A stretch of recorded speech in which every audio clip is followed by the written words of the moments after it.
আমরা রাসূলের উম্মত, আমরা রাসূলের ইসলাম জন্মসূত্রে পেয়েছি, কিন্তু আমাদের মাঝে রাসূলের চরিত্র নেই, আমাদের মাঝে রাসূলের প্রেম নাই বিধায় আজকে এই চরম অবস্থা।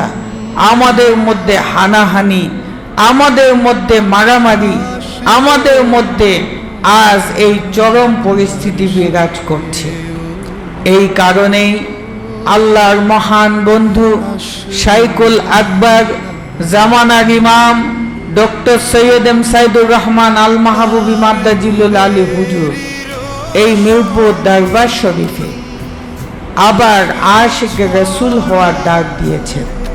শুধু ডাক দেননি, বরং আশিকা রাসূলদের সাহাবায়ে কেরামদের কি অবদান ছিল, তারা রাসূলকে কেমন ভালোবাসতেন, তারা রাসূলকে কেমন মহাব্বত করতেন, সেই শিক্ষা দেওয়ার লক্ষ্যে তিনি তার শুভ জন্মদিনকে সারা বিশ্বের মানুষদের জন্য আশিকে রাসূল দিবস হিসেবে ঘোষণা করেছেন।